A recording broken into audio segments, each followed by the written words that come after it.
So దినవృత్తాంతములు 21వ అధ్యాయంలో చూస్తే, తరువాత సాతాను ఇజ్రాయేలునకు విరోధముగా లేచి ఇజ్రాయేలులను లెక్కించుటకు దావీదును ప్రేరేపింపగా. సో ఇక్కడ వాక్యం అందరం వినాల్సిందిగా మనం చేస్తున్నాం. మరి సాతాను దుష్ట శక్తులు, లోకములో ఉన్న అనేకమైన చీకటి శక్తులు ఒక మనిషిని నాశనం చేసే ముందు వాని మనస్సును నాశనం చేస్తారు. ఒక కుటుంబాన్ని నాశనం చేసే ముందు వాళ్ళ మనస్సును నాశనం చేస్తారు. లేకపోతే ఒక రాజ్యాన్ని కూల్చే ముందు వాళ్ళ మనస్సును నాశనం చేస్తారు. అంటే ఈ లోకంలో ఏది నాశనం చేయాలన్నా సాతానుడు, లేకపోతే బయట ఉన్న దుష్ట దురాత్మ అంధకార శక్తులు అవన్నీ మనిషిలో ఉన్న మనస్సును పాడు చేస్తారు. ఎప్పుడైతే మనస్సు పాడవుతుందో సమస్తం పాడవుతుంది. డైరెక్ట్గా సాతాను లోకాన్ని పాడు చేయలేదు. డైరెక్ట్గా సాతాను మన కుటుంబాన్ని పాడు చేయలేదు. డైరెక్ట్గా సాతాను మన రాజ్యాన్ని పాడు చేయలేకపోతుంది. కానీ రాజ్యాన్ని పాడు చేసే ముందు, కుటుంబాన్ని పాడు చేసే ముందు ఏం పాడు చేస్తుంది సాతాన్? మన మనస్సుని పాడు చేస్తుంది. అందుకే 1వ వచనంలో, తర్వాత సాతాన్ ఇజ్రాయేలునకు విరోధముగా లేచి ఇజ్రాయేలులను లెక్కించుటకు దావీదును ప్రేరేపించగా. సో సాతాన్ దుష్ట శక్తి దావీదు అనే రాజు దగ్గరికి వచ్చి ఒక ప్రేరేపణ తెచ్చిపెడుతుంది. ఏం ప్రేరేపణ తెచ్చిపెడుతుంది? నీ ప్రజలు, నీ దగ్గర ఉన్న సైనికులు, నీ దగ్గర ఉన్న మంత్రులు, నీ దగ్గర ఉన్న యుద్ధం చేసే వాళ్ళు ఎంతమంది ఉన్నారో లెక్క చేస్తే బాగుంటుందనే ఆలోచన అతనికి కలిగింది. సో వాళ్ళ రాజ్యంలో ఎంతమంది సైనికులు ఉన్నారు, రాజ్యంలో ఎంతమంది యుద్ధ శూరులు ఉన్నారు, రాజ్యంలో ఎంతమంది రూల్ చేసే వ్యక్తులు ఉన్నారు, ఆ జనాభా యొక్క లెక్క నాకు కావాలనే ఆలోచన దావీదుకి వచ్చింది. కానీ ఆలోచన ఎవరు పుట్టించారు? సాతాను.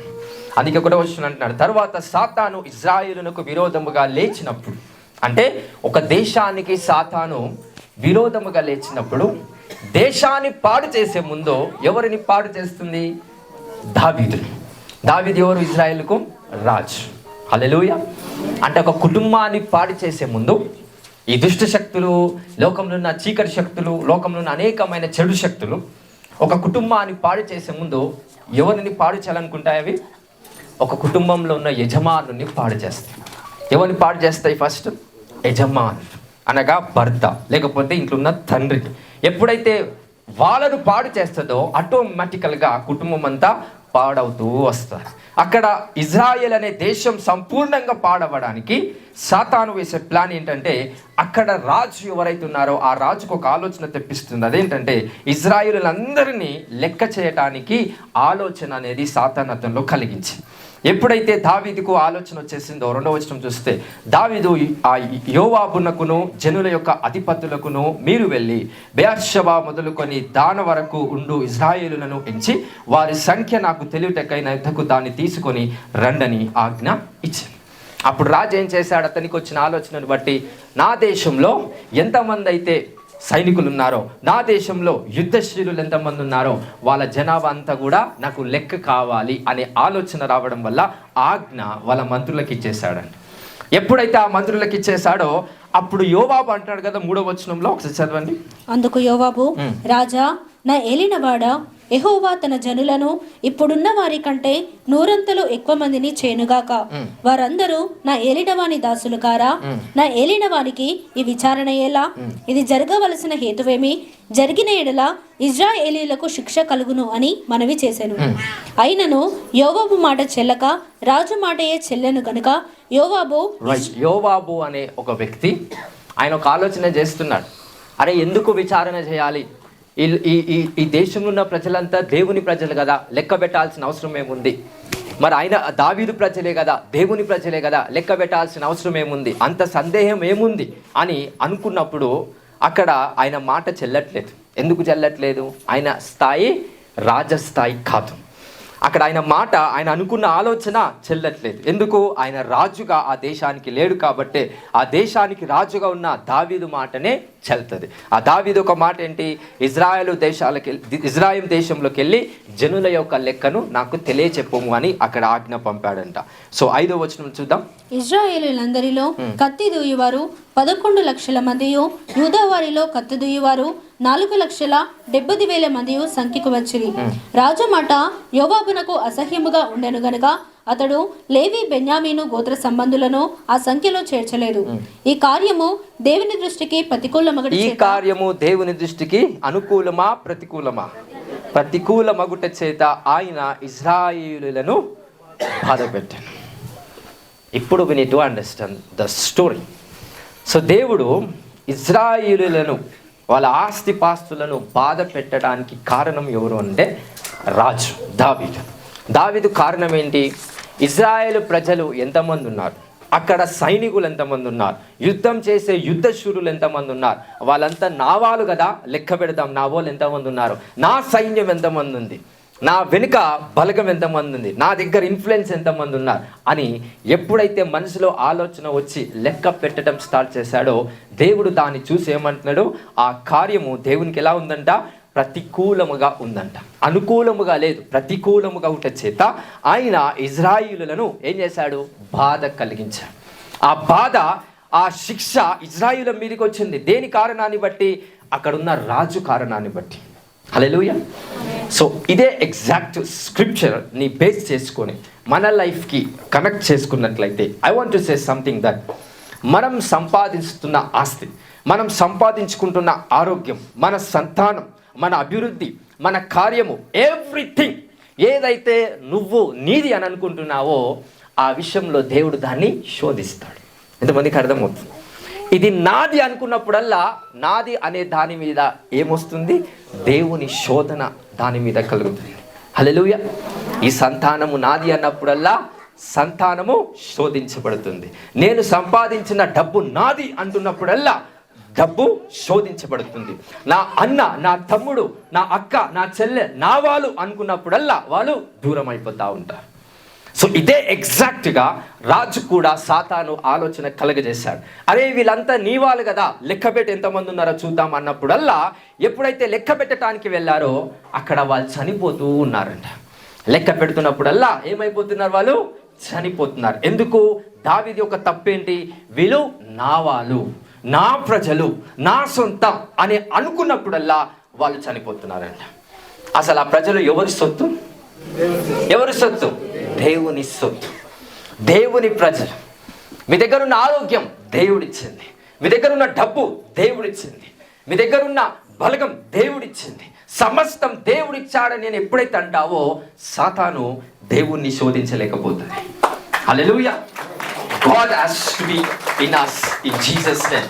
దేవుడు మన పట్ల ఉన్నాడు అనటానికి ముఖ్యమైన ఉద్దేశం ఏంటంటే నేను సంపాదిస్తున్న ఎవ్రీథింగ్, ప్రతి నా తండ్రి అయిన దేవునిదే, నా యేసయ్యదే అనే ఆలోచన, అనే నమ్మకం ఎప్పుడైతే ఉంటుందో అది ఎన్నటికీ శోధించబడదని దేవుని వాక్యం చదివిస్తుంది. హల్లెలూయా, హల్లెలూయా. ఫైనాన్షియల్గా కొన్ని ప్రాబ్లమ్స్ వస్తాయి. ఆర్థిక సమస్యలు ఎందుకు వస్తాయంటే నేను నెలకింత సంపాదిస్తున్నానే గర్వం ఎప్పుడైతే మానవుడికి కలుగుతుందో దేనికి శోధన వస్తుందంట? డబ్బుకు శోధన వస్తుంది. నువ్వు డబ్బును ప్రేమిస్తున్నావు కాబట్టి ఆ శోధన ఎవరికి వెళ్ళిపోతుంది? నీకు వెళ్ళిపోతుంది. ఎంతమందికి అర్థమవుతుంది? లెట్ మీ సే వన్స్ అగైన్. ఎప్పుడైతే డబ్బును ప్రేమించటం, లేకపోతే ఎప్పుడైతే నేను ఇంత సంపాదిస్తున్నా ఈ సంపాదన నాది అని అనుకుంటావో, లేకపోతే ఈ సంపాదన విషయంలో ఎప్పుడైతే గర్వం అని అనుకుంటావో శోధన దేనికి కలుగుతుందంట? ఆ సంపాదన లేకపోతే ఆ డబ్బుకు శోధన వస్తుంది. ఆ డబ్బు మనలో ఉంది కనుక, ఆ డబ్బును మనం ప్రేమిస్తున్నాం కనుక ఇండైరెక్ట్గా శోధన ఎవరికి వస్తుంది? మనకే వస్తుంది. మరి ఆ డబ్బు విషయంలో శోధన రావద్దంటే ఆ డబ్బు ఎవరిదని నువ్వు నమ్మాలా, ఆ డబ్బు ఎవరిదని నువ్వు త్యాగం చేయాలి. ఎవరిది ఆ డబ్బు? దేవునిది. హల్లెలూయా, హల్లెలూయా. నీ దగ్గర ఉన్న ఆరోగ్యం ఎవరిది? దేవుడిచ్చినది. నీ దగ్గర ఉన్న ఆస్తి పాస్తులు ఎవ్రీథింగ్ ఎవరిది? దేవుడిచ్చింది. హల్లెలూయా. నీ దగ్గర ఉన్న శక్తి, నీ దగ్గర ఉన్న జ్ఞానం, నీ దగ్గర ఉన్న స్కిల్స్ ఎవ్రీథింగ్ దేవుడే ఇచ్చాడని ఎప్పుడైతే నీ మనసు నమ్ముతుందో సాతాను దాన్ని శోధించలేకపోతాడంట. చాలా మందికి శోధనలు ఎందుకు కలుగుతున్నాయి? ఉదాహరణకి భార్య భర్త విషయంలో శోధించబడతారు. ఎందుకు భర్తను దేవునికి సమర్పించాల్సింది పోయి భర్తను ఎవరికి సమర్పించుకుంటారు? వాళ్ళకు భర్తను సమర్పించుకుంటారు. భర్తను ఎవరికి సమర్పించాలా? దేవుడికి. భర్త భార్యను ఎవరికి సమర్పించాలా? దేవునికి. వీళ్ళేం చేస్తారు? ఒకరికొకరు సమర్పించుకోవడం వల్ల సాతాను వారిని శోధించడం స్టార్ట్ చేస్తారు. హల్లెలూయా. సమర్పించుతున్నాను అనడం కాదు, నీ క్రియలు దాని వలె ఉండటానికి ఆస్కారమై ఉండాలి. నీ క్రియలు చూస్తున్నప్పుడు అరే వీరి భర్త దేవునికి సమర్పించిన వాడై ఉన్నాడు, వీరి భార్య దేవునికి సమర్పించిన వారై ఉన్నారు అన్నప్పుడు ఆ క్రియలు ఎప్పుడైతే అలాగ ఉండయో సాతాను నీ భర్తను నీ భార్యను శోధించలేకపోతాడు, నీ కుటుంబాన్ని శోధించలేకపోతాడు. అంటే సాతానుడు శోధించడానికి ఒక మార్గము మనందరం తెలుస్తున్నాం. ఆ మార్గం ఏంటి? ఇది నా సొత్తు, ఇది నా పిల్లలు నా సొత్తు, నా భార్య నాకు సమర్పించబడాలి, నా భర్త నాకు సమర్పించబడాలి అనుకున్నప్పుడల్లా ఎవరికి మార్గం తెరుస్తున్నాం? సైతాన్కి ఎప్పుడైతే మార్గం తెరుస్తున్నామో అది వచ్చి మనల్ని శోధించడం స్టార్ట్ చేస్తారు.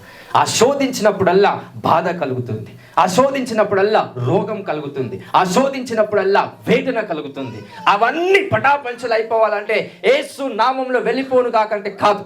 ఏమవ్వాలి? మనం ప్రతిదీ కూడా దేవునికి సమర్పణ చేస్తూ, అయ్యా ఇది నా సొత్తు కాదు, ఇది నీ సొత్తు, ఇది నీ వశములో ఉన్నది, ఇది నీకు సమర్పించబడి ఉన్నది, నా భార్య నీకు సమర్పించబడి ఉన్నది, నా భర్త నీకు సమర్పించబడి ఉన్నాడు, నా డబ్బు నీకు సమర్పించబడి ఉన్నది, నా ఆరోగ్యం నీకు సమర్పించబడి ఉన్నది అని ప్రార్థనలో ఎప్పుడైతే మనస్ఫూర్తిగా అంగీకరిస్తావో you will get the strength from God. దేవుని నుంచి బలాన్ని పొందుకొని బలమైన దేవుని చేత నువ్వు అద్భుత కార్యాలను ఈ లోకంలో చేయగలుగుతావంట. I prophesy let the miracles begin to happen from you in the mighty name of Jesus. Hallelujah, hallelujah. So come to the verse number 9. 9వ వచనం చూద్దాం. యెహోవా దావీదునకు దర్శకుడగు గాదుతో ఇలాగు సెలవిచ్చెను, నీవు వెళ్ళి దావీదుతో ఇట్లనుము, యెహోవా సెలవిచ్చినదేమనగా 3 విషయములు నేను నీ ఎదుట ఉంచుచున్నాను, వాటిలో ఒక దానిని నీవు కోరుకుని నీడల దాన్ని నీకు చేయుదును. సో దేవుడు ఇంకా ఇశ్రాయేలు ప్రజలను బాధ పెట్టడం స్టార్ట్ చేశాడు. బాధ పెట్టడం అంటే దేవుడు బాధ పెట్టడం కాదు, సాతాను బాధ పెట్టేలాగా ఎవరు చేశారు? దావీదు చేశారు. సాతాను ఇజ్రాయేలు ప్రజల్ని శోధించడానికి దావీదు మార్గం తెరవడం వల్ల శోధన అనేది దేవుని ద్వారా అక్కడికి వెళ్ళిపోయింది. కాబట్టి అక్కడున్న ప్రవక్త, అక్కడున్న సంఘ పెద్ద ఎవరైతే ఉన్నారో దేవుడు ఆ వ్యక్తిని పిలిపించి నేను చెప్తున్న మాటలను నువ్వు వెళ్ళి దావీదుతో చెప్పు అని అక్కడ ప్రవచిస్తూ ఉన్నాడు. చూద్దాం ఏం మాట్లాడుతున్నాడు దేవుడు ఆ వ్యక్తితో. కావున గాదు దావీదు నొద్దకు వచ్చి ఇట్లా నేను 3 ఏళ్ల పాటు కరువు కలుగుట. సో ఒక విషయం అంటాడు కదా, నీ ఎదుట నేను 3 విషయాలను ఉంచుతాను, ఆ 3 విషయంలో ఏదైనా నువ్వు కోరుకుంటే అది నీకు చేస్తానని దావీదుతో అంటున్నాడు. ఆ 3 విషయాలు చూద్దాం. నెక్స్ట్ 12. 3 ఏళ్ల పాటు కరువు కలుగుట. ఒక విషయం ఏంటంటే బాగా వినండి, 3 సంవత్సరాల పాటు కరువు ఉంటుంది. నెక్స్ట్ 3 నెలల పాటు నీ శత్రువులు కత్తి దూసి నిన్ను తరుమగా నీవు వారి ఎదుట నిలవలేక నశించిపోవుట. 3 నెలల పాటు శత్రువులు తరుముతున్నప్పుడు నువ్వు నశించిపోతావు. ఇది 2వ విషయము. 3వది 3 దినముల పాటు దేశమందు యెహోవా కత్తి అనగా తెగులు నిలుచుట చేత యెహోవా దూత ఇశ్రాయేలీయుల దేశమంతటా నాశనము కలుగజేయుట. 3 దినముల పాటు ఏమొస్తుందంట? అనేకమైన వ్యాధులు కలుగుతాయి. దేవుడు దావీదు ముందు 3 ఆప్షన్స్ పెట్టిండు, ABC. ఏంటిది? 3 సంవత్సరాల పాటు కరువు. 2వది వచ్చేసి ఏంటి? 3 నెలల పాటు నీ శత్రువులు కత్తి దూసి నిన్ను తరుమగా నువ్వు నశించిపోతావు. 3వది 3 దినముల పాటు దేశములో అనేకమైన రోగాలు తెగులు వస్తాయి. ఈ 3 దావీదు ముందు పెట్టాడు. ఈ 3 ఏదైనా ఒకటి చూస్ చేసుకో.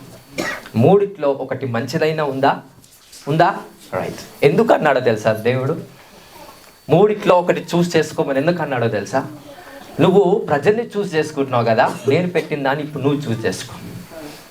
అక్కడ ఆయన ఇజ్రాయేలు రాజు ఆయన దావీదు ఏం చేస్తున్నాడు? ప్రజల్ని లెక్క పెడుతున్నాడంట. ఇంతమంది ఉన్నారు నా ప్రజలు, ఇంతమంది ఉన్నారు నా ప్రజలు అని లెక్క పెడుతున్నప్పుడు దేవుడు కూడా అంటున్నాడు కదా, 3 లెక్కలు నీకు ఇస్తాను, అవి కూడా లెక్క పెట్టి ఆ 3 లెక్కల్లో ఏదైతే తెలుసుకుంటావో అది నీ సొత్తు, అది నీ యొక్క వశములో ఉన్నది అన్నప్పుడు దావీదు ఏమన్నాడు చూద్దాం. అను వీటిలో ఒకదానిని నీవు కోరుకొనుమని యెహోవా సెలవిచ్చుచున్నాడు, కావున నన్ను పంపిన వానికి నేను ఏమి ప్రత్యుత్తరం ఇయ్యవలెనో దాన్ని యోచించుము. అందుకు దావీదు నేను మిక్కిలి ఇరుకులో చిక్కుకున్నాను. ఏమని అంటున్నాడు? నేను ఇరికిపోయాను. ఎందుకు ఇరికిపోయాడు? అక్కడ 3 దేవుడు చెప్పే విషయాలు 3 చెడ్డవి. దాంట్లో ఏదన్నా ఒకటి నువ్వు కోరుకో అంటే ఏం కోరుకుంటా? ఆ 3 మంచివి కాదు. ఏం కోరుకోవాలనే ఆలోచన అతనికి ఎట్లా వస్తుంది? ఎందుకంటే 3 are different forms of the evil. So అక్కడ 13వ వచనంలో అంటాడు కదా, నేను మిక్కిలి ఇరుకులో చిక్కి ఉన్నా. ఎంతమంది నీ జీవితంలో ఇరుక్కబడినట్టు ఉన్నా? మీ లైఫ్లో అది నాకు ఎక్కడికి వెళ్ళాలో అర్థం కావట్లేదు. ఎటు సైడ్ చూసినా అపాయాలే ఉన్నాయి, ఎటు సైడ్ చూసినా ప్రమాదాలే ఉన్నాయి, ఎటు సైడ్ చూసినా 3 ఏళ్ళ కరువు ఉంది, ఎటు సైడ్ చూసినా 3 నెలలు తెగుళ్ళున్నాయి, ఎటు సైడ్ చూసినా 3 నెలలు నా శత్రువులు నన్ను తరుముతారు. నేను ఇప్పుడు ఏమైపోయినాను? ఇరికిబడి ఉన్నాను. ఎంతమంది మన లైఫ్లో అలాంటి సిచ్యువేషన్స్లో ఉన్నారు? ఎంతమంది ఇరుకబడి ఉన్నారా లేదా? సో మనం మ్యాక్సిమం మనందరం కూడా ఏదో ఒక పరిస్థితులలో, ఏదో ఒక విషయంలో మనం బంధించబడినట్టుగా మనం అనుభవిస్తూ ఉంటాం. మరి అక్కడ ఇరుకబడి ఉన్న దానిని బట్టి చూస్తే, అక్కడ చిక్కబడి ఉన్నాడనే దాన్ని బట్టి చూస్తే, ఏ విషయాన్ని బట్టి అక్కడ ఆ దావీదు చిక్కుకొని ఉన్నాడు? ఏ విషయాన్ని బట్టి చిక్కుకొని ఉన్నాడు? ఏ ఆలోచన దావీదుకు రావడం వల్ల దావీదు చిక్కబడి ఉన్నాడు? ఏ ఆలోచన? నేను సంపాదించిన ఆస్తి, నేను సంపాదించిన నా ప్రజలు ఎంతమంది ఉన్నారు చూసావా, నా బలగం ఎంత ఉందో, నా వెనుకున్న ఇన్ఫ్లుయెన్స్ చూసావా అని ఎప్పుడైతే దావీదుకు ఆలోచన వచ్చిందో, ఆయన చిక్కబడి ఉండటం స్టార్ట్ అయిపోయిందంట. హల్లెలూయా, హల్లెలూయా. కొనే ప్రతి ఒక్క వస్తువు, అది బంగారం అయినను, బిల్డింగ్స్ అయినను, లేకపోతే వెహికల్స్ అయినను, అది ఏదైనా నాది అనుకున్నప్పుడల్లా యాక్సిడెంట్ జరుగుతాయి. నాది అనుకున్నప్పుడల్లా ఒక ఫ్లోర్లో అనేకమైన గబిలాలు వచ్చి ఆ ఇల్లునంతా పాడు చేస్తాయి. నాది అనుకున్నప్పుడల్లా నీ బంగారము తుప్పు పట్టిపోతుంది. తుప్పు పట్టని బంగారము ఏమవుతుంది? తుప్పు పట్టిపోతుంది. Hallelujah. How can it be the establishment? ఎలా సాధ్యమవుతుంది? ఆ విషయంలో వాడు ఎలా చిక్కుకొని ఉన్నాడంటే, ఇది నాది, ఇది నాది, నేను సంపాదించాను, ఇది నాది, ఇది నా సొత్తు. ఎప్పుడైతే మనం గర్వంతో విర్రవిగుతామో అది శోధించబడతాదంట. హల్లెలూయా, హల్లెలూయా. ఎంతమందికి వాక్యం అర్థం? హల్లెలూయా. అందరికి అర్థమవుతుందా? సో దావీదు ముందు ఎన్ని కష్టాలను దేవుడు ముందు పెట్టాడు? 3. ఒకటోది వచ్చేసి 3 ఏళ్ల పాటు కరువు. రెండోది వచ్చేసి 3 నెలల పాటు శత్రువులు తరమగా అతడు నశించిపోతాడు. మూడోది వచ్చేసి 3 రోజుల పాటు ఏమొస్తాయి? తెగుళ్ళు వస్తాయి. హల్లెలూయా. ఒకటి 3 సంవత్సరాలు, రెండోది 3 నెలలు, మూడోది 3 రోజులు. తగ్గిస్తున్నాడా, ఎక్కువ చేస్తున్నాడా? అయినా కూడా దావీదుకి అర్థం కావట్లేదు ఏం సెలెక్ట్ చేసుకోవాలి. అప్పుడు దావీదు అంటున్నాడు కదా, ఒకసారి చదువు. అందుకు దావీదు, నేను మిక్కిలి ఇరుకులో చిక్కి ఉన్నాను, యెహోవా మహా కృప గలవాడు. ఇప్పుడు ఏమంటున్నాడు? దేవుడు మహా కృప కలిగిన వాడు. ఎందుకు? ఈయన తప్పించుకోవాలి కాబట్టి. హల్లెలూయా. ఎప్పుడు గుర్తుకొచ్చింది దేవుడు మహా కృప కలిగిన వాడని? చిక్కబడి ఉన్నప్పుడు. In the mighty name of Jesus. ఎప్పుడు గుర్తుకొస్తుంది దావీదుకు దేవుడు ప్రేమ కలిగిన వాడని? ప్రేమ కలిగిన వాడు నీకు దూరమైనప్పుడు దేవుడు ప్రేమ కలిగిన వాడని నీకు గుర్తొస్తుంది. హల్లెలూయా. దేవుడు కరుణామయుడని ఎప్పుడు గుర్తొస్తుంది? అనేక ప్రజలు ఎప్పుడైతే నువ్వు వాళ్ళకు మంచి చేశావో, కరుణ చూపించావో, అదే ప్రజల్ని తిరస్కరించినప్పుడు దేవుడు కరుణామయుడని గుర్తుకొస్తాడు. ఇప్పుడు అదే దావీదుకు దేవుడు ఏమని గుర్తుకొస్తున్నాడు? దేవుడు కృప కలిగిన వాడు. నెక్స్ట్, నేను మనుషుల చేతిలో పడక ఆయన చేతిలోనే పడుదునుగాక అని గాదుతో అనెను. స్వయం అంటున్నాడు ఇంకా దేవుని ప్రవక్తతో, నేను మనుషుల చేతిలో పడను. ఎవరి చేతిలో పడతాను? అంటే ఎందుకు అంటాడంట ఆ మాట? నేను చేసిన తప్పుకు నా దేశంలో ఉన్న ప్రజల మీద నువ్వు తెగుళ్ళు, రోగాలు వేయొద్దు. ఒకవేళ శిక్షిస్తే నన్నే శిక్షించు. ఎందుకు? నిర్ణయం తీసుకున్న వాడును నేనే. ఒకసారి నెక్స్ట్ వచ్చింది. కావున యెహోవా ఇశ్రాయేలీయుల మీదకి తెగులు పంపగా ఇశ్రాయేలీయులలో 70,000 మంది చచ్చిరి. ఎంతమంది చచ్చిపోయారంట? ఎంతమంది? 70,000 మంది ఒకే ఒక తాకిడికి చచ్చిపోయారు. కరోనా వచ్చినప్పుడు లోకంలో కొన్ని లక్షల మంది చచ్చిపోయారు. అట్లాంటి ఒక తెగులు వస్తే 70,000 మంది చచ్చిపోయారు. ఒక తెగులు. ఆ తెగులు రావడానికి కారణం ఎవరంట? ఆరోగ్యం నాది అన్నప్పుడు తెగులు నీదవుతుంది. ఐశ్వర్యము నాదన్నప్పుడు పేదరికం నీదవుతుంది. బల్గము నాది అన్నప్పుడు లేమి నీదవుతుంది. Because everything reflected by the opposite direction of the Holy Spirit. దైవ సంబంధమైన ప్రతిదీ కూడా సాతాను సంబంధమైన వ్యతిరేకతతోనే వస్తుంది. ఎప్పుడైతే ఇది నీది అంటామో ఐశ్వర్యము నాది. ఎప్పుడైతే తండ్రి నా సంతానము నీది అంటామో అది మనదిగా చేసి దేవుడు మనల్ని దీవిస్తూ మన సంతానాన్ని కూడా ఆశీర్వదిస్తాడు. హల్లెలూయా. అనడమే కాదు, నీ ఆలోచనలో దాన్ని నువ్వేం చేయాలి? నమ్మాల. Trust that whatever you have, నీ దగ్గర ఏదైతే ఉందో అదంతా నా దేవుడు అని అనటమే కాకుండా నీ మనసులో ఏమై ఉండాలి? దాన్ని నమ్మాలి. Believe it. ఏం చేయాలి? దాన్ని నమ్మాలి. ఏం చేయాలి? దాన్ని నమ్మాలి. హల్లెలూయా, హల్లెలూయా. సో దీనికోసం one kind of the strategy that I want to put before you. మీ అందరి ముందు ఒక రకమైన డైమెన్షన్ రెవల్యూషన్ మీకు చెప్తా. ఎంతమంది అడిగి ఉన్నారు for that kind of information? Hallelujah, hallelujah. So దేవుణ్ణి ప్రేమించేటప్పుడు ఒక ఆజ్ఞ యేసు ప్రభు వారు ఇచ్చారు. ఆ ఆజ్ఞ ఏంటంటే పూర్ణ బలంతో, పూర్ణ శక్తితో, పూర్ణ ఆత్మతో, పూర్ణ జ్ఞానముతో, పూర్ణ వివేకముతో ఎవరిని సేవించాలా? దేవుణ్ణి సేవించాలి. రెండో ఆజ్ఞ ఏంటి? నిన్ను వలె నీ ఒక పొరుగు వారిని ఏం చేయాలా? ప్రేమించాలి, క్షమించాలి. సో ఫస్ట్ ఆజ్ఞ వచ్చేసి ఏంటి? నీ పూర్ణ బలంతో, నీ పూర్ణ శక్తితో నువ్వు దేవుణ్ణి సేవించాలి. హల్లెలూయా, హల్లెలూయా. సో త్యాగము లేని చోట ప్రేమ ఉండదు. త్యాగము లేని చోట క్షమాపణ ఉండదు. త్యాగము లేని చోట దేవుని రాజ్యం కట్టబడదు. దేవుని రాజ్యం, ప్రేమ రాజ్యం కట్టబడాలంటే అక్కడ ఏమై ఉండాలి? త్యాగపూరితమైన మనస్సు కలిగి మనం ఉన్నప్పుడే అక్కడ దైవరాజ్యం అనేది కట్టబడుతుంది. హల్లెలూయా. ఇప్పుడు దావీదు కూడా ఒక త్యాగం చేస్తున్నాడు. ఆ త్యాగం ఏంటో తెలుసా? ఒకసారి చదవండి 16th వర్స్. దావీదు కన్నులెత్తి చూడగా భూమ్యాకాశముల మధ్యను నిలుచుచు వరదీసిన కత్తి చేత పట్టుకొని దానిని యెరూషలేము మీద చాపిన యెహోవా దూత కనబడెను. అప్పుడు దావీదును పెద్దలను గోనెపట్టలు కప్పుకొనిన వారై సాష్టాంగపడగా 15th వర్స్ చదవండి. సారీ, 15వ వచనం. యెరూషలేమును నాశనము చేయుటకై దేవుడు ఒక దూతను పంపెను. అతడు నాశనము చేయబోచుండగా యెహోవా చూచి ఆ చేటు విషయమై సంతాపం పొంది నాశనము చేయు దూతతో, చాలును, ఇప్పుడు నీ చెయ్యి ఆపుమని సెలవీయగా ఆ దూత యెబూసీయుడైన ఒర్నాను కళ్ళమునొద్ద నిలిచెను. రైట్. దేవుడు దాన్ని ఆపివేస్తున్నాడంట. మెల్లిగా రోగం అనేది ప్రజలకు అంటుతూ ఒక దగ్గర దేవుడు దాన్ని ఆపాడు. ఎందుకంటే అక్కడ దావీదు కృప కలిగిన వాడా అన్నాడు. ఎప్పుడైతే కృప కలిగిన వాడా అన్నాడో ఆ టైంలో ఎగ్జాక్ట్గా ఏ టైంలో అయితే ఆ రోగం అంటుకుంటూ పోతుందో ఆయన అనే టైంలో ఆ రోగం అక్కడ ఆగిపోయిందంట. హల్లెలూయా. దేవుడు ఏం చేశాడంట? ఆ చేటు విషయమై సంతాపం ఉంది అంటే వెనుక తీసుకొని నాశనము చేయు ఆ దూతతో చాలు దాన్ని నాశనం చేసేది. సో ఇక్కడికి ఆపివేసి అన్నప్పుడు ఆ దూత ఓర్నాను కళ్ళమునొద్ద నిలిచెను. అంటే ఆ దేశంలో వేరే రాజు కలిగిన ప్రాంతంలో వరకు అది వెళ్తుంది. ఎప్పుడైతే కృప కలిగిన వాడన్నాడో వేరే రాజులకు కూడా అది అంటటానికి వెళ్తున్నప్పుడు అక్కడ ఆగిందంట, ఆ ప్రజల దగ్గర ఆగిందంట. అందుకే దావీదు కనులెత్తి చూడగా, చదవండి ఇప్పుడు. భూమ్యాకాశముల మధ్యను నిలుచుచు వరదీసిన కత్తి చేత పట్టుకొని దానిని యెరూషలేము మీద చాపిన యెహోవా దూత కనబడెను.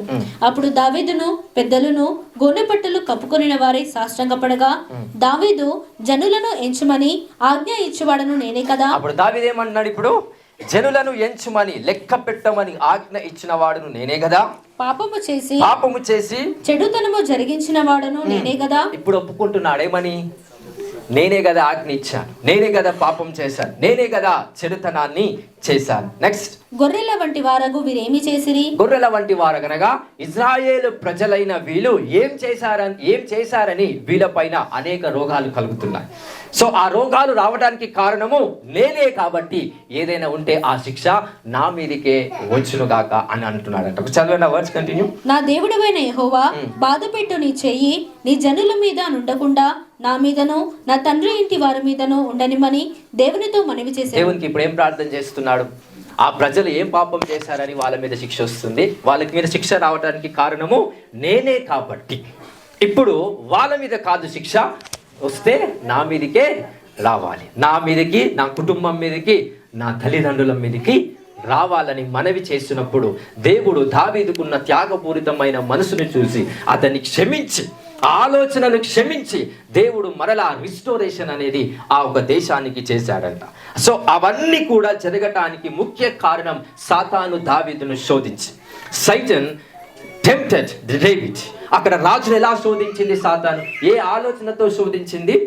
ఇజ్రాయేలు ప్రజల్ని నువ్వు లెక్కపెట్టు, అక్కడున్న సైనికులు, అక్కడున్న గుర్రములు, అక్కడున్న ఆస్తి అంత లెక్కపెట్టు. లెక్కపెట్టినప్పుడు ఏమొస్తుందంట? మనిషికి ఏమొస్తుంది? గర్వం వచ్చేస్తుంది. హల్లెలూయా, హల్లెలూయా. కొన్నిసార్లు భార్య భర్తలు కలిసి అన్ని డబ్బులు లెక్క పెడతా ఉంటారు. ఇన్ని ఉన్నాయి లెక్కపెట్టి ఇవి నావి, ఇవి నావి అని అంటారు. అంటే ఆలోచనలో ఏమని బలంగా నమ్ముతాం? ఏమని నమ్ముతాం? బలంగా నాది. ఎప్పుడైతే నాది అని అనుకుంటావో అక్కడ ఏమొస్తుందంట? సాతానుడు ప్రవేశిస్తాడంట. హల్లెలూయా, హల్లెలూయా. సో దావీదుకు కలిగిన శోధన వాళ్ళ దేశం మీదకి అది విడుదలయ్యింది. అంటే వాళ్ళ సంతాన అభివృద్ధి ఏదైతే ఉందో వారి మీదకి కూడా విడుదలైంది. కానీ దావీదు ఒక మాట అంటున్నాడు, ఏమని? దేవుడు కృప కలిగిన వాడు. ఒకసారి అందాం అందరం కూడా, దేవుడు. హల్లెలూయా. మళ్ళీ ఒకసారి అందాం. అమ్మాయి ఆ అంటూ వ్యాధి ఏదైతుందో అది ఈరోజు ఆగిపోయింది. హల్లెలూయా, హల్లెలూయా. ప్రతిరోజు అనండి, దేవుడు కృప కలిగిన వాడు. నాకు ఆరోగ్యం ఇచ్చిన వాడు ఆయనే, నాకు స్వస్థతనిచ్చేవాడు ఆయనే. హల్లెలూయా, హల్లెలూయా. ఎంతమందికి అర్థమవుతుంది? అందరికి అర్థమవుతుందా? రైట్.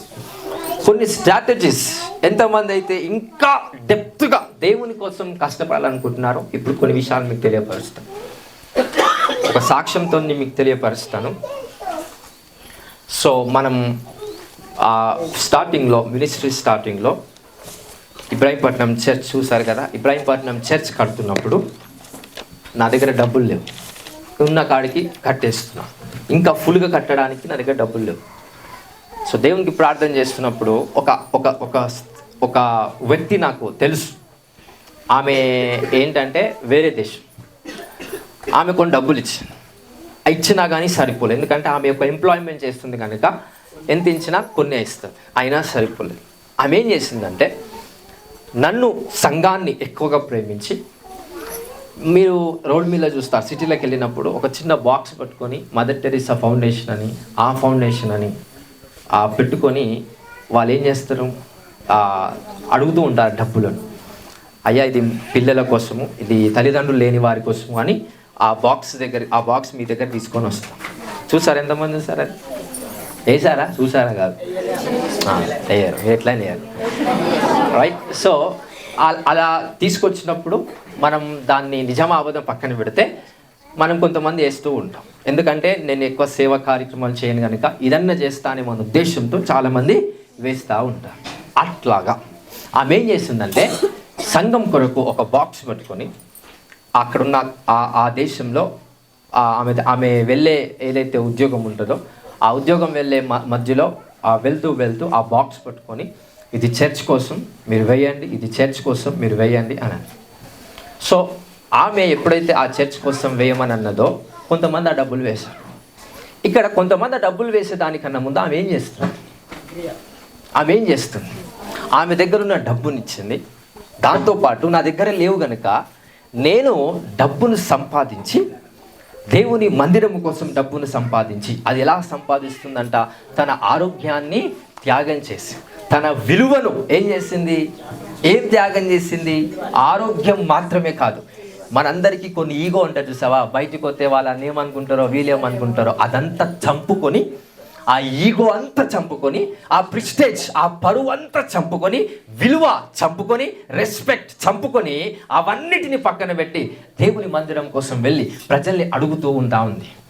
అడిగిన దానికన్నా, ఆమె అనుకున్న దానికన్నా డబ్బు రావడం వల్ల ఇబ్రాహీంపట్నం చర్చ్ కట్టబడింది. Everything as a foundation. హల్లెలూయా. అంటే మన చర్చికి రాలేదు, ఆమె దగ్గరుండి ముఖ దర్శనం చేసుకోలేదు, నేను శారీరకంగా మీరు చేయబెట్టి ప్రార్థన చేయలేదు, ఇక్కడికి ఎప్పుడు రాలేదు, నన్ను ఎప్పుడు కలవలేదు, ఏమున్నా ఫోన్ టాకింగ్ సార్. అంత విశ్వాసంతో ఉందండి ఆమె. మీ విశ్వాసం ఎక్కడికి వెళ్తుంది? రోజు మొగ దర్శనమే. ఏమన్నా హెడ్ఏక్ వచ్చినా, కాలు నొప్పి వచ్చినా ప్రాఫిట్ ప్రార్థన చేయండి. సరిపోవట్లేదు విశ్వాసం, మా ఇంటికి రండి, మా ఇంటికి వచ్చి కాలు పెట్టండి, చేయి పెట్టండి, ప్రార్థన చేయండి. అంటే విశ్వాసము ఎక్కడికి వెళ్తుంది? ఎంతసేపు శరీరానికి సంబంధమైన విశ్వాసమే వస్తుంది, కానీ త్యాగము దేవుని కోసం చేయగలిగితే you can see the great miracles in your life. ఆమె ఎప్పుడైతే ఇవి చేసిందో ఒకటి బాగా గుర్తుపెట్టుకో, వాళ్ళ ఆయన అక్కడున్న మన స్టేట్ పార్టీ ఎలాగైతే కొన్ని పార్టీస్లు ఉన్నాయో అలాగా రాజకీయ సంబంధమైన పార్టీస్లో వాళ్ళు ఒక పోరాటం చేస్తున్నప్పుడు ఆ పోరాటంలో ఈ పని ఎప్పుడైతే ఆమె చేసిందో ఆ పోరాటంలో వాళ్ళ ఆయన గెలిచాడు. గెలిచి ఒక లీడర్ పోస్ట్ అనేది అతనికి ఇవ్వబడింది. ఆ లీడర్ పోస్ట్ ద్వారా వాళ్ళు ఐశ్వర్యవంతులు అవుతున్నారు. One sacrifice gives them honour. ఏదైతే విలువను పొడగొట్టుకున్నారో, వద్దు అనుకున్నారో అది దేవుడు ఇస్తున్నాడండి. ఏదైతే ఘనత వద్దు అనుకుంటున్నారో అది దేవుడు ఇస్తున్నాడు.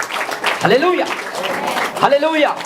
నా దగ్గరున్న నా విలువ నాది కాదు, అది నీది అని నా విలువను చంపుకున్నానో అప్పుడు దైవ విలువ నీ మీదికి యేసుక్రీస్తు నామములో విడుదల అవ్వడానికి ఆస్కారం ఉంది. హల్లెలూయా. అంత దూరం ప్రాంతంలో ఉన్నవారే అంత విశ్వాస సహితమైన వ్యక్తులుగా ఉన్నప్పుడు వేర్ ఈజ్ యువర్ ఫెయిత్? నీ విశ్వాసం ఎక్కడికి వెళ్ళిపోయింది? సముద్రంలో ఉందా? పాతాళంలో పాతి పెట్టబడిందా? మొన్న వాక్యం చెప్పినప్పుడు సమాధిలోనే, అలానే మీ తాతలు పెట్టిన సమాధిలోనే అక్కడనే మీ విశ్వాసం దాచిపెట్టారా? ఎక్కడుంది ఫెయిత్? దేవుని రాజ్యం కోసము కష్టపడటానికి తత్వం, కష్టపడటానికి మనస్సాక్షి, కష్టపడటానికి ఆలోచన ఎక్కడికి వెళ్తుంది? హల్లెలూయా. ఇది అంత్య దినములు అని అంటారు. అంటే లాస్ట్ డేస్. లాస్ట్ డేస్ అంటే భూమి ఆకాశము మహాప్రలయము ద్వారా ఖచ్చితముగా పాడైపోతుంది. అది రానున్న రోజుల్లో చాలా వెరీ క్లోజ్గా అది పాడైపోతుంది. అలాంటి దినాలలో మనమందరం, ఈ లోకమంతా అలాంటి దినాలలో ఉన్నాం. అనేకమైన విషయాలను ఈ లోకంలో మనం చూడబోతున్నాం. ఎందుకంటే ప్రళయము చాలా తొందరలో ఉంది, భూమి నశించిపోవడానికి చాలా తొందరలో ఉంది.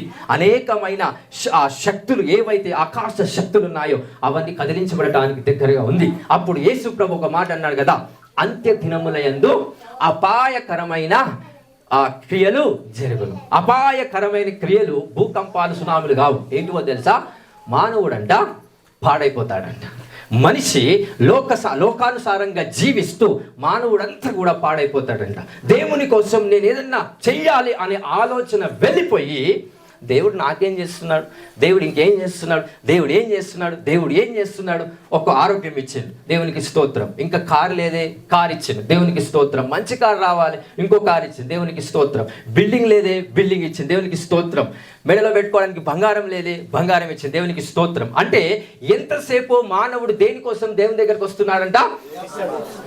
శరీర సంబంధమైన విషయాలను బట్టి దేవుని దగ్గరకు వస్తున్నారు. అంత్య దినములలో ఇలాంటి అపాయకరమైన క్రియలు జరుగును అనే ఆ వాక్యము నెరవేర్చబడుతుంది. ఈరోజు అలాంటి గుంపులో మీరు ఉండకుండా యేసుక్రీస్తు కృప మీకు కలుగును గాక. In the name of Jesus. Hallelujah, హల్లెలూయా.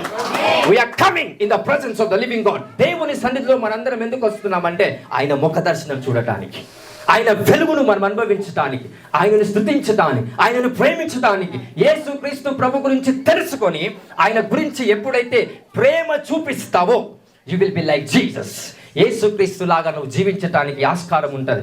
అంత్య దినమునందు నువ్వు రాకడలో లేపబడటానికి దేవుని శక్తి నీకు ఏర్పాటు చేయబడతాదంటండి. In the name of Jesus Christ. ఈ సంఘంలో ప్రతి ఒక్కరికి అలాంటి కృప కలుగును గాక. హల్లెలూయా, హల్లెలూయా. Where is your sacrifice? Where is your faith? So మనం ఏ విషయంలోనైనా విలువను పక్కన పెట్టకండి, కానీ దేవుని దగ్గరికి వచ్చినప్పుడు విలువను పక్కన పెట్టండి. దేవుని దగ్గరికి వచ్చినప్పుడు, సంఘం దగ్గరికి వచ్చినప్పుడు ఘనత, మహిమ, ప్రభావం పక్కన పెట్టండి. నీ డబ్బును నువ్వు చూపించుకోకండి, డబ్బును షేర్ చేయండి. నీ దగ్గర ఉన్న విలువను చూపించుకోకండి, విలువను షేర్ చేయండి. నీకు దేవుడిచ్చిన రాజ్యం దగ్గర పెట్టుకోకండి, షేర్ చేయండి. హల్లెలూయా, హల్లెలూయా. శిష్యులు ఏం షేర్ చేశారు? బంగారము, వెండి. అక్కడున్న ఆ నడవలేని స్థితిలో ఉన్నవాడు ఆ శిష్యులను చూసి, అయ్యా నీ దగ్గర బంగారము వెండి ఉంటే నాకు వెయ్యండి అన్నప్పుడు అక్కడ పేతురు అంటాడు కదా, నా దగ్గర బంగారము వెండి లేదు, నా దగ్గర ఏముంది? యేసుక్రీస్తు నామం ఉంది, ఆ నామము నేను నీకు ఇస్తున్నాను. ఇది దేవుని రాజ్యం మర్మం.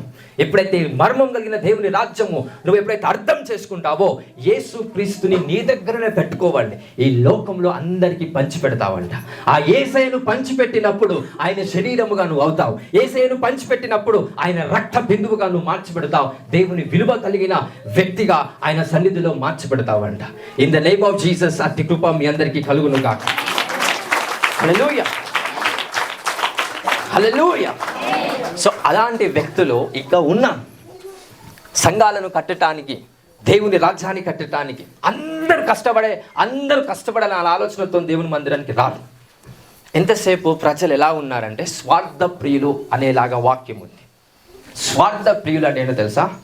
దేవుడు నాకు ఇది ఇస్తే నేను దేవునికి ఇస్తాను. దేవుడు నాకేం చేశాడని ఆయన మందిరానికి నేను ఎందుకు ఇవ్వాలి? దేవుడు నాకేం చేస్తుందని ఆయన సువార్త నేను ఎందుకు చెప్పాలా? దేవుడు నాకేం చేస్తా? బ్రతికే ఉన్నావు కదా, అది చాలు.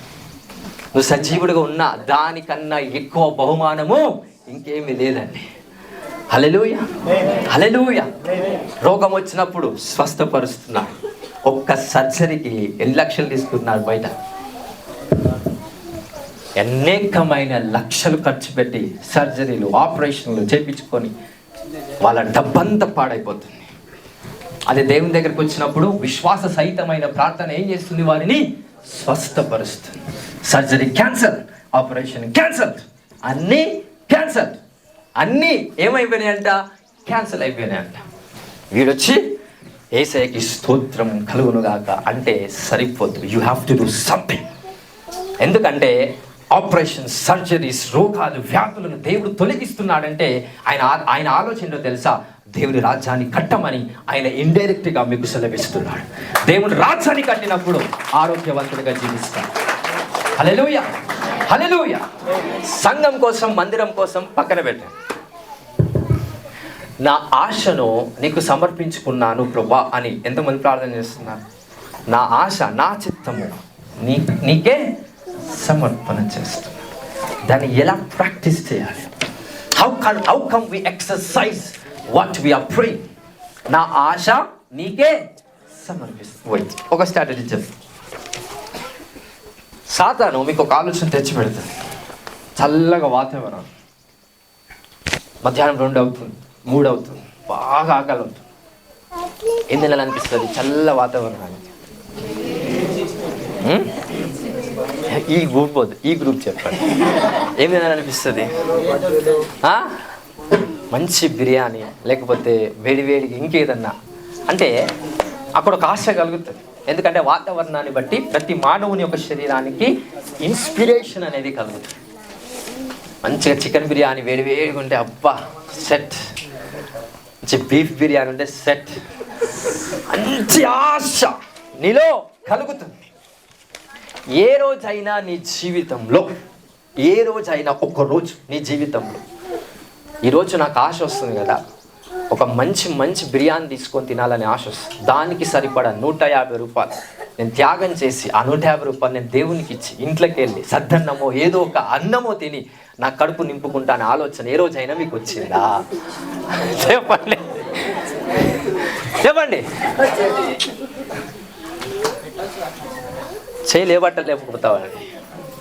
You can't sacrifice what you have. హల్లెలూయా. యేసు నామములో ఆశీర్వాదాలు వచ్చునుగా. ఏం సమర్పిస్తున్నావు దేవుడికి? నా ఆశ, నా త్యాగము తండ్రి నీకు సమర్పిస్తున్నట్టే సరిపోదు. ఒకానొక టైంలో ఈ వాతావరణం నిన్ను శోధిస్తుంది. చల్లటి వాతావరణం నిన్ను శోధిస్తుంది. దావీదును శోధించినట్టు నీ డబ్బులు లెక్క పెట్టుకో అన్నప్పుడు జబ్బులకి వెళ్ళి డబ్బులు లెక్క పెడితే కరెక్ట్ 200 ఉంటుంది. ఆ 200 దేనికని ఆలోచన వస్తుంది? బిర్యానీ. హల్లెలూయా, హల్లెలూయా. ఏ రోజైనా అరే నాకు ఈ ఆలోచన వచ్చింది కదా, నా ఆశను నేను నెరవేర్చుకోవద్దు, ఇది నా ఆశ కాబట్టి దేవునికి సమర్పించి ఆ డబ్బులను మందిరానికి ఇచ్చినప్పుడు that's the different criticisms of the spirit. అది స్ట్రాటజీ, డిఫరెంట్ స్ట్రాటజీ. ఒక్కసారి అది చేసి చూడండి. ఒకసారి చేసి చూడండి. నేను చేస్తే ఏమవుతుందో అని నేను చెప్పను, కానీ అలాంటివి చేసి చూడండి. రుచికరమైన యేసుక్రీస్తు నామం నీ శరీరంలో, ఆత్మలో, మనసులో పని చేస్తుంది. ఆ పని చేయడం వల్ల దేవుని రాజ్యం కట్టబడతాం. హల్లెలూయా, హల్లెలూయా. Sacrifice what you have desiring. ఏదైతే ఆశ ఎక్కువగా నీ శరీరంలో కలుగుతుందో, సాక్రిఫైస్ దోస్ థింగ్స్. హల్లెలూయా, హల్లెలూయా. అందరికి అర్థమవుతుందా? ఒక్కసారైనా మీరు చనిపోయే ముందు ఒక్కసారైనా ఇలాంటివి చేయండి. ఒక్కసారైనా చేయలే, నాకు తెలుసు. మేము చేసాం కాబట్టి ఇలాంటి పొజిషన్లో ఉంటున్నాం. మేము చేయకుండా ఈ పొజిషన్లోకి వచ్చి చెప్పట్లే. హల్లెలూయా, హల్లెలూయా.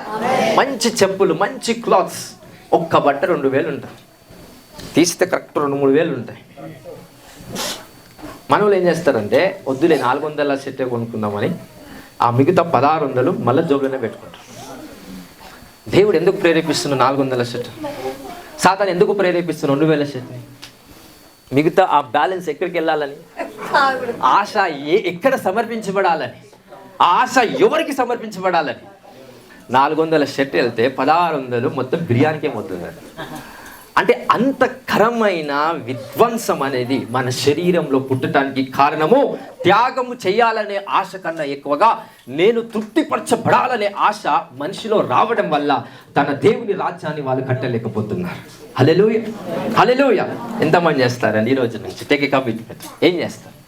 సాక్రిఫైస్. సాక్రిఫైస్ అంటే ఇది one of the dimension of the sacrifice.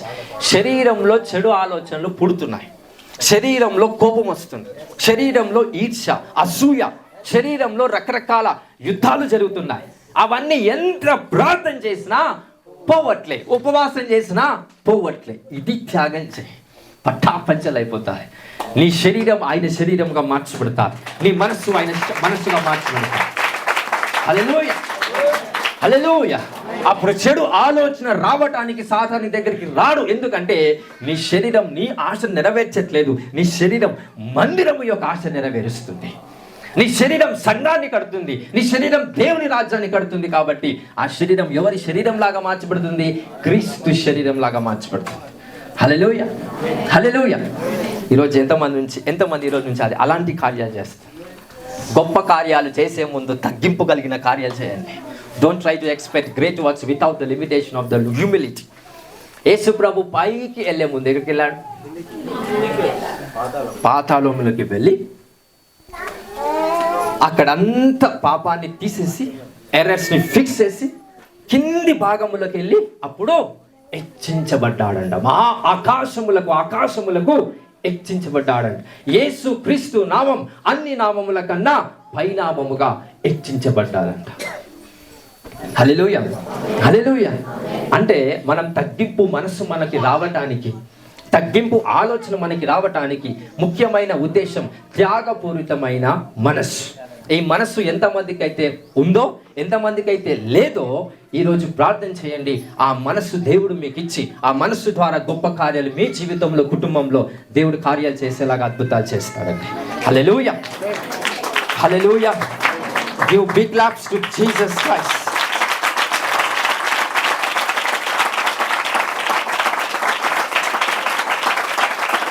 Hallelujah. So ఒకసారి 24 వచ్చిన చదవండి, 23 వచ్చిన చదవండి. ఒర్నాను రాజైన ఏలినవాడు దాన్ని తీసుకుని తన దృష్టికి అనుకూలమైనట్టు చేయనుగాక. ఇదిగో దహన బలులకు, ఎద్దుల కట్టులకై నురిపిడి సామాగ్రి, నైవేద్యమునకు గోధుమ పిండి, ఇది అంతయు నేను ఇచ్చేదనని దావీదుతో అనెను. రాజైన దావీదు, అట్లు కాదు, నేను నీ సొత్తును ఊరక తీసుకొని యెహోవాకు దహన బలులను అర్పించెను. న్యాయమైన క్రయధనమిచ్చి దాన్ని తీసుకుందునని ఒర్నానుతో చెప్పి దేవునికి ఒక మందిరాన్ని అక్కడ కట్టించాడంట. ఎక్కడ? దావీదు ఎక్కడ కట్టించాడు? ఎక్కడైతే రోగం ఆగిపోయిందో, ఏ ప్రదేశంలో రోగం మానవులకు అంటకుండా ఆగిపోయిందో ఆ ప్రదేశానికి వెళ్ళి ఆయన మందిరాన్ని కట్టాడు. ఆ ప్రదేశం ఎవరిది? రాజైన దావీదుతో కాదు, వేరే దేశం వారిది. కానీ రాజైన దావీదుకి వెళ్ళి వాళ్ళకి డబ్బులు ఇచ్చి, క్రయధన విక్రయం ఇచ్చి, అప్పుడు దాన్ని కొని అక్కడ దేవుని మందిరం అనగా మందసమును కట్టాడు. హల్లెలూయా, హల్లెలూయా. దీని విషయాన్ని బట్టి చూస్తే ఒకసారి 25 వచనం చూద్దాం. ఆ భూమికి 600 తులముల ఎంత ఇచ్చాడంట? 600 తులముల. గట్టి చెప్పండి స్త్రీలు. ఎంత? 600 తులాల బంగారం. దేనికోసం ఇచ్చాడు? అక్కడ భూమి, ఆ భూమి ఏదైతే వేరే రాజుది ఉందో అక్కడ రోగం ఆగిపోయింది కదా, ఆ భూమిని కొనటానికి, అక్కడ దేవుని రాజ్యాన్ని అనగా దేవుని మందిరాన్ని కొనటానికి ఎన్ని వందల తులాలు? 600 తులాల బంగారాన్ని వాళ్ళకి ఇచ్చాడంట. హల్లెలూయా. 60 కేజీల బంగారం. 60 కేజీల బంగారం పోవటానికి కారణం ఏంది? 60 కేజీల బంగారాన్ని దావీదు పోడగొట్టుకోవడానికి దావీదు కారణమైంది ఆ బంగారము నాది అనుకున్నాడు కాబట్టి అంత వెళ్ళిపోయిందంట. హల్లెలూయా, హల్లెలూయా. ఈరోజు నువ్వు నీ సొత్తు కాదు, నువ్వు అంటే నీ ఆలోచన నీది కూడా కావద్దు, నీ ఆలోచన దేవుడు రావు. హల్లెలూయా. లాస్ట్ ఒక మిస్టరీ చెప్పేసి ముగిస్తాను. ఎంతమంది రెడీగా ఉన్నారు? హల్లెలూయా. యేసుక్రీస్తు ప్రభు వద్దులే, రైట్, నెక్స్ట్ వీక్ చెప్తాను. సో ఇక్కడ వరకు ఎంతమందికి వాక్యం అర్థమైందండి? సో మన లైఫ్లో త్యాగం చేసే వారిగా మనం ఉన్నప్పుడు దేవుని రాజ్యాన్ని మనం కట్టగలుగుతాం. మరి ఏం త్యాగాలు చేస్తున్నాం? ఎవరి కోసం త్యాగం చేస్తున్నాం? ఏమేం త్యాగాలు చేస్తున్నాము? ఎవరి కోసం త్యాగం చేస్తున్నాం? హల్లెలూయా, హల్లెలూయా. యేసుక్రీస్తు ప్రభు వారు సాక్షాత్తుగా ఆయన వాక్యంలో రాసి ఉన్నాడు కదా, కొత్తగా పెళ్ళైన వివాహమైన మరి భార్య భర్తలు ఎవరైతే ఉన్నారో ఆ భర్త అంట భార్య కోసము అన్నిటినీ త్యాగం చేస్తారు, ఆ భార్య భర్త కోసం అన్నిటినీ త్యాగం చేస్తారు. అక్కడ వాక్యంలో ఏముంటుందంటే, ఇలా యాజకుడు వెళ్ళి అడుగుతాడు, మందిరానికి రండి, దేవుని సంఘానికి రండి, దేవుని రాజ్యాన్ని కడదామంటే, లేదు నా భార్యతో పని ఉంది, ఆమెను నేను చూసుకోవాలా, లేకపోతే నాకు కరెక్ట్ హ్యాపీనెస్ ఉండదు, ఆమె కోసం నేను అన్నిటినీ త్యాగం చేశాను అని ఇంకేం త్యాగం చేస్తున్నాడంట? దేవుణ్ణి కూడా ఏం చేస్తున్నాడంట? త్యాగం చేస్తున్నాడు. ఇంకొక దగ్గరికి వెళ్ళి అదే యాజకుడు ఇంకో దగ్గరికి వెళ్ళి రండి దేవుని రాజ్యాన్ని కడతామన్నప్పుడు వాళ్ళు ఏమంటారు? నేను కొత్తగా పశువులను కొన్నాను కాబట్టి దాన్ని చూసుకునే బాధ్యత నాది. అంటే ఇవన్నీ చేసే ప్రాసెస్లో వాళ్ళు ఏం త్యాగం చేస్తున్నారు? దేవుణ్ణి త్యాగం చేస్తున్నారు. అసలు ఏం త్యాగం చేయాలి? ఏం త్యాగం చేయాలి? అక్కడున్న పనిని త్యాగం చేయాలి. త్యాగం చేసినప్పుడు నీ ద్వారా ఆయన రాజ్యం కట్టబడతాడు. నీ ద్వారా ఆయన రాజ్యం కట్టబడటానికి త్యాగం చేసినప్పుడల్లా ఆయన మర్మమైన వాక్యం నీకు నేర్పించబడతాడు. హల్లెలూయా. దావీదు చిక్కుకొని ఉన్నాడు. మనమందరం ఏదో విషయంలో చిక్కుకొని ఉన్నాం కదా. ఈరోజు మీ అందరూ వచ్చారు కదా, విశ్వాసం ఉందా అందరికీ? ఎంతమందికి ఉంది? రైట్. ఏమని ఉంది విశ్వాసం? చిక్కుకొని ఉన్న ఆ స్థలములో నుంచి దేవుడు ఏం చేస్తాడు? దావీదును దేవుడు విడుదల చేసే ముందు దావీదు ఏం చేశాడు? దేవుని మందిరాన్ని కట్టాడా, వాళ్ళ మందిరాన్ని కట్టుకున్నాడా? చెప్పాలా? దేవుని మందసం, దేవుని మందిరాన్ని అక్కడ భూమి కొని అక్కడ కట్టాడంట. హల్లెలూయా. దేవుని రాజ్యాన్ని నువ్వు కట్టాలని ఎప్పుడైతే నువ్వు ఒక స్టెప్ వేస్తావో, చిక్కుకొని ఉన్న నువ్వు ఈరోజు నువ్వు విడుదల పొందుకుంటావంట. హల్లెలూయా, హల్లెలూయా. నీకు విమోచనము సూపర్ న్యాచురల్గా నీ జీవితంలోకి దేవుడు పంపిస్తాడు. ఎక్కడైతే బంధించబడినట్టు నీ లైఫ్ ఉందో, యేసుక్రీస్తు నామంలో నీకు విముక్తి కలుగుతుంది, నీకు విడుదల వస్తుంది. I prophesy by the power of the Holy Spirit. దేవుని శక్తితో మీ ఎడల మీ లైఫ్లో నేను ప్రవచనం విడుదల చేస్తున్నాను. అనేకమైన బంధకాల నుంచి మీరు విముక్తి పొందుతారండి. అనేకమైన బంధకాల నుంచి మీకు విడుదల వస్తుంది. ఎక్కడైతే చిక్కుకొని ఉన్నారో అక్కడ దేవుడు మిమ్మల్ని విడిపిస్తారు. ఎక్కడైతే బలహీనంగా ఉన్నారో అక్కడ దేవుడు మీకు జయాన్ని కలగజేస్తారు. ఎక్కడైతే కుంగిపోయి ఉన్నారో అక్కడ మీకు జయమును కలగజేస్తారు. ఇవన్నీ కూడా యేసుక్రీస్తు నామంలో ఆమేన్ అని పలికే వారికి చప్పలు కొడతాం. హల్లెలూయా, హల్లెలూయా. There is no future. భవిష్యత్ లేదు. భవిష్యత్ అంతా కూడా దగ్గరకు వచ్చేసింది. నా పిల్లలను నేను చూడాలి, నా మనుమలను చూడాలనే ఆశ ఇంకా పెళ్ళి కాని వాళ్ళకి ఎవరికైతే ఉందో దయచేసి పొడగొట్టుకోండి. హల్లెలూయా, హల్లెలూయా. అర్థమవుతుంది కదా? భూమి దానంతటా అదే నశించిపోతుంది. ఆకాశం యొక్క శక్తులు కదిలించబడి అగ్ని గంధకాలు భూమి మీద పడి ఈ భూమి నాశనం కాబోతుంది. అది దగ్గరలో ఉంది. ఈ తరం వారు దాన్ని చూస్తారని పరిశుద్ధాత్మ దేవుడు తెలియపరుస్తున్నారు. ఈ తరం వారు కనులారా వాళ్ళు చూస్తారండి, in the name of Jesus Christ. అందుకే మన ఆశ ఇంకా అన్నీ నేను కట్టుకోవాలని అనుకున్నప్పుడు నీ రాజ్యం కుప్పకూలుతుంది. దేవుని రాజ్యం నేను కట్టాలని ఆశతో ఒక అడుగు వేసి ఆయన రాజ్యాన్ని కడుతున్నప్పుడు ఆయన నీ రాజ్యం కడితే అది దీవెనగా మార్చబడుతుంది, ఆశీర్వాదకరంగా మార్చబడుతుంది. నీ కష్టము ఆశీర్వాదాన్ని పెంచదు, నీ కష్టము నీ ఐశ్వర్యాన్ని పెంచదు. దేవుని ఆశీర్వాదం నీ ఐశ్వర్యాన్ని పెంచుతుంది. ఈ వర్డ్స్ని క్లారిటీగా గుర్తుపెట్టుకోండి. నువ్వు పడిన కష్టము ద్వారా నీ ఆశీర్వాదం పెరగదు. హల్లెలూయా. నువ్వు పడిన కష్టము ద్వారా నీ ఐశ్వర్యం పెరగదు. దేవుని ఆశీర్వాదం ద్వారానే ఏం పెరుగుతుంది? నీ ఐశ్వర్యం పెరుగుతుంది. దేవుడు మిమ్మల్ని దీవించును గాక, దేవుడు మిమ్మల్ని ఆశీర్వదించును గాక. హల్లెలూయా, హల్లెలూయా, హల్లెలూయా. ఎంతమందికి వాక్యం అర్థమైందండి? సో గర్వం ఉండకుండా చూసుకోండి. ఇది నాది అనకుండా ఇది దేవుని సొత్తు అనండి. ఇది నా సొత్తు కాదు, ఇది యేసుక్రీస్తు యొక్క రక్తము ద్వారా కలుగజేయబడిన సొత్తు. హల్లెలూయా. దేవుడు మందిరానికి అవసరం వచ్చినప్పుడు నేను ముందుగా ఉన్నప్పుడే నువ్వు దేవుని సొత్తుగా అనబడతావు. అనడంలో లేదు కానీ చేయటంలోనే అనే అర్థాన్ని ఇస్తుంది. నార్మల్గా అన్నప్పుడు వాని క్రియలు లేకపోతే అనడంలో అర్థం లేదు కనుక మనం ఏదైతే మాటలు విడుదల చేస్తున్నామో మన క్రియల మూలముగా చేసే దాన్ని బట్టే మన మాటలో విలువ దేవుడికి కలుగజేస్తాడు. హల్లెలూయా. పుట్టిగా మాట్లాడేవాడు ఎప్పుడు కూడా తీగనే మాట్లాడతాడు. చేసేవాడు తీగ మాట్లాడకుండా వాడు యేసుక్రీస్తు శక్తితో మాట్లాడగలిగే అభిషేకం వాని మీద ఉంటాడు. అందుకే దేవుని రాజ్యము మాటతో కాక ఎలా కట్టాలంట? క్రియతో, శక్తితో. రైట్. అలాగా ప్రేమ ఎలా ఎలా ప్రేమించాలని దేవుని వాక్యం సెలవిస్తుంది? మాటతో కాక క్రియతో ప్రేమింతు. హల్లెలూయా. మరి క్రియతో దేవుని రాజ్యం కట్టినప్పుడే దేవుని మాట నీ మాటగా అవుతుంది, నీ మాట దేవుని మాటగా అవుతుంది. నువ్వు యేసుక్రీస్తు నామంలో పలికే ప్రతి మాట శక్తి కలిగినదై అనేక మందిని స్వస్థపరచడానికి ఈ రోజు దేవుడు మిమ్మల్ని ఏర్పాటు చేసుకున్నాడు. హల్లెలూయా, హల్లెలూయా.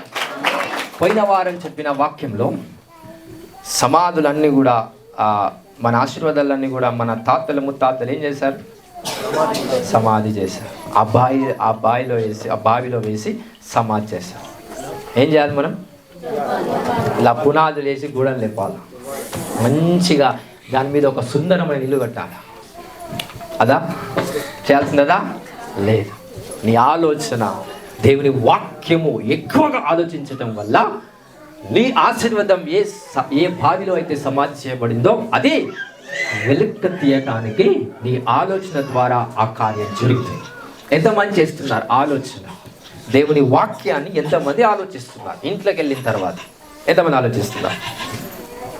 ఆలోచిస్తున్నారా? మొత్తం సమస్యలేనా? సమస్యలు దేవుడు ఇస్తాడనే వాళ్ళు ఎంతమంది ఉన్నారు చెప్పండి? దేవుడు ఇస్తాడు నిజంగా సమస్యలు. ఇప్పుడు ఇక్కడ దావీదు టైంలో దేవుడు ఇజ్రాయేల్ ప్రజల మీద శిక్ష విడుదలయ్యింది. ఆ శిక్ష రావటానికి కారణం ఉందంటే శిక్ష ఎవరు విడుదల చేసినట్టు? దావీదే. హల్లెలూయా, హల్లెలూయా. అందరికి అర్థమవుతుందా? శిక్ష ఉదాహరణకి ఈ రూమ్లో ఇప్పుడు కొంచెం నిలువెచ్చగా ఉన్నాం. ఈ రూమ్లో పెద్ద మంట పెట్టినప్పుడు చలి పెడుతుందా ఉబ్బరిస్తుందా?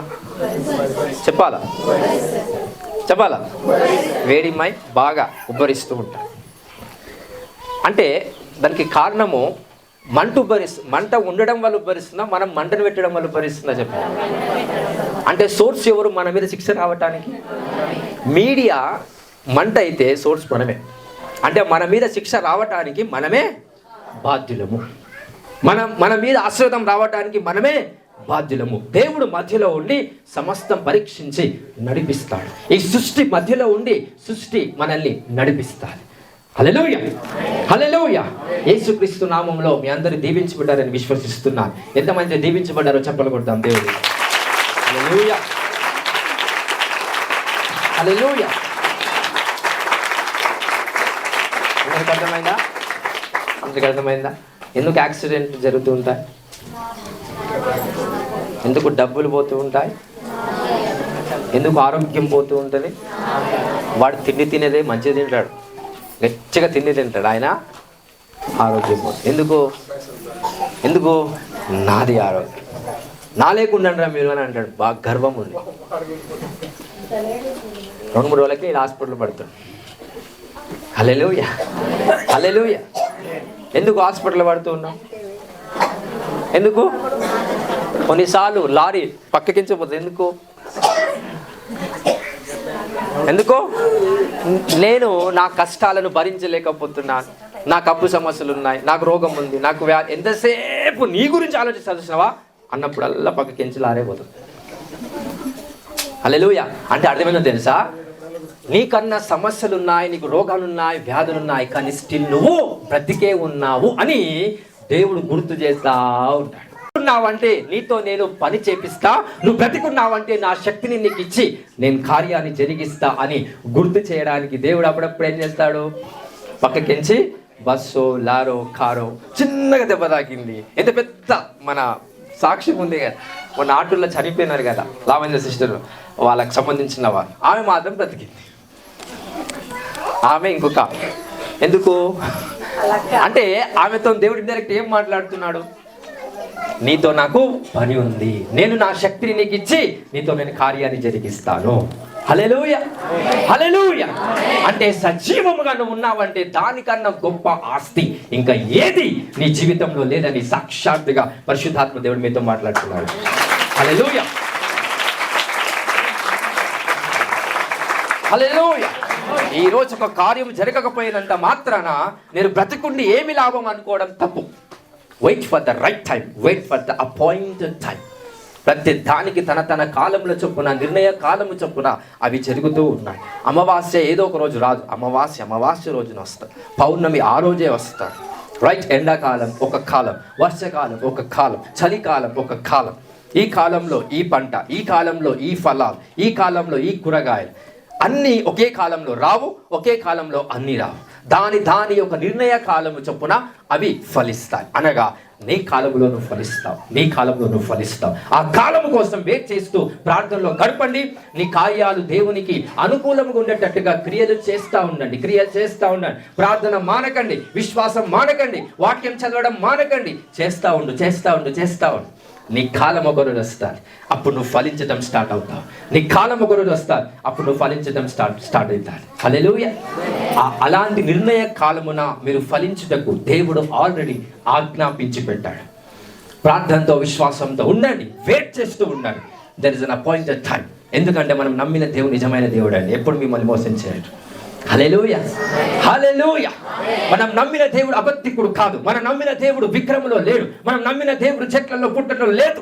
మనం నమ్మిన దేవుడు ఆ వాటిని సృష్టించిన దేవుడు అయి ఉన్నాడంట. ఆయననే సృష్టికర్తగా మన మధ్యలో జీవిస్తున్నాడు. Is the only creator of the universe. హల్లెలూయా, హల్లెలూయా. శని గ్రహం నీకు అడ్డం రావడం వల్ల నీ జీవితం అడిట్ అయిపోయింది. ఏ గ్రహం అడ్డం రావడం వల్ల? బృహస్పతుడు నీకు ఎదురుగా రావడం వల్ల, నీ గ్రహానికి ఎదురుగా.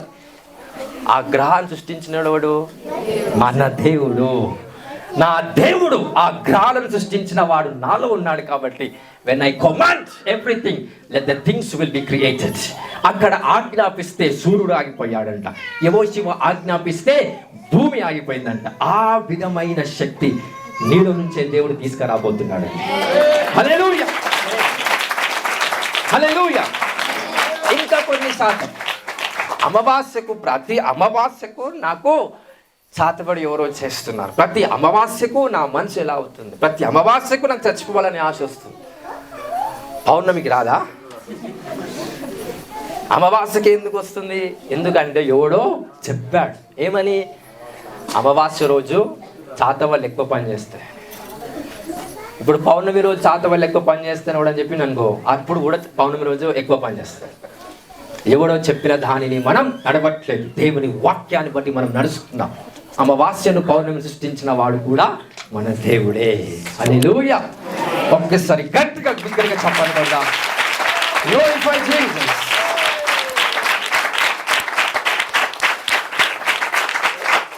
హల్లెలూయా, హల్లెలూయా. నెక్స్ట్ వీక్ రండి అందరూ. The greatest reward is going to come to you. ఒక గొప్ప బహుమానం దేవుడు మీ అందరిలో ఇవ్వాలని ఆశపడుతున్నా. ప్రిపేర్ అయ్యారు. ప్రిపేర్ కాకుండా వస్తే నెక్స్ట్ వీక్ అనేది నెక్స్ట్ వీక్లోనే చెప్తా. అర్థం కాలే కదా? నెక్స్ట్ వీక్ వచ్చినప్పుడు కూడా నెక్స్ట్ వీక్ అనే చెప్తా. ప్రిపేర్ అయ్యి వస్తే నెక్స్ట్ వీక్ అక్కడికి ఆగిపోతుంది. సో దయచేసి ప్రిపేర్ అయ్యారండి. లార్డ్, నీ సన్నిధికి నేను వస్తున్నాను, ప్రార్థన చేసి రండి. హల్లెలూయా.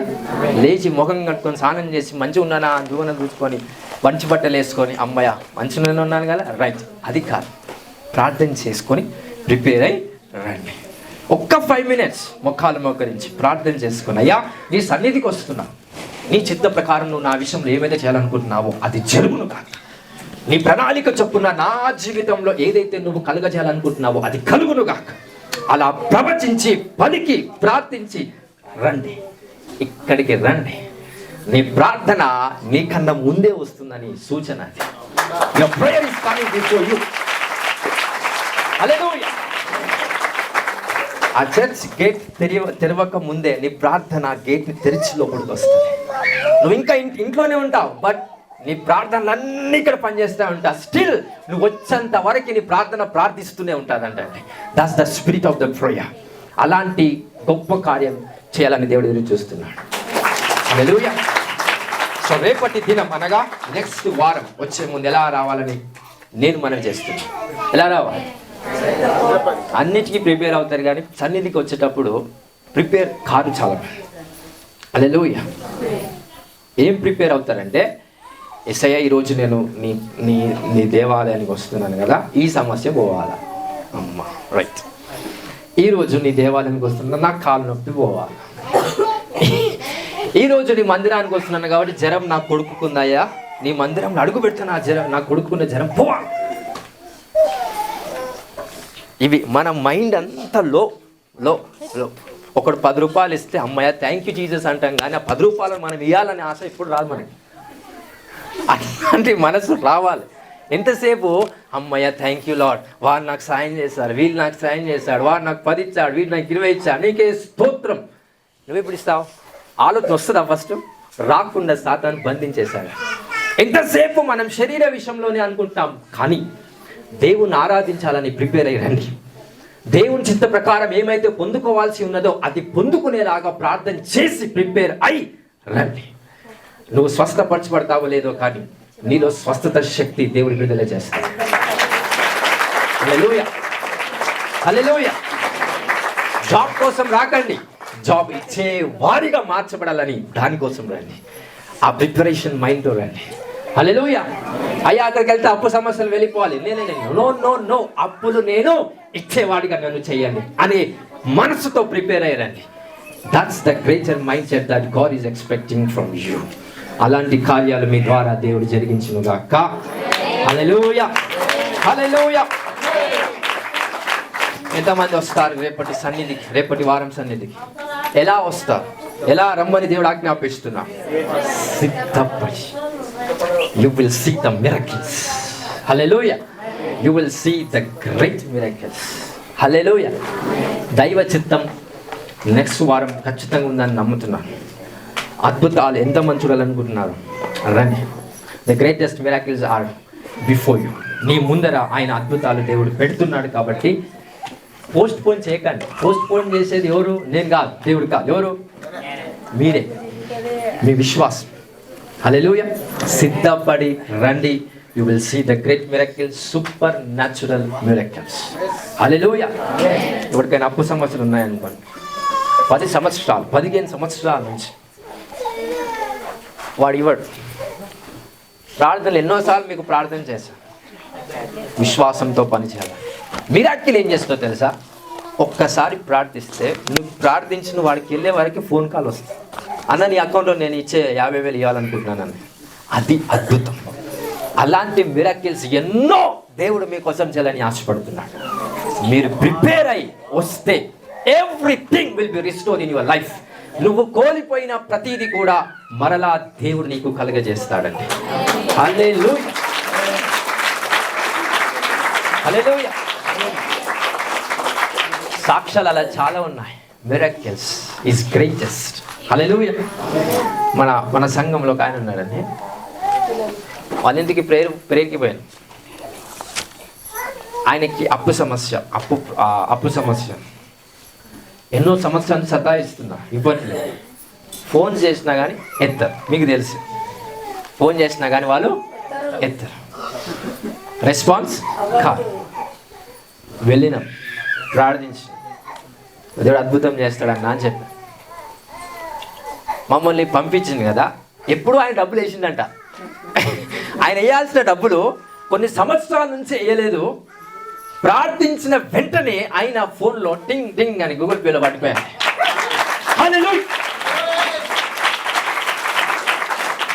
హల్లెలూయా. ఫోకస్ మా మీద ఉంటుంది కనుక అతడు ఫోన్ చూసుకోలేదు.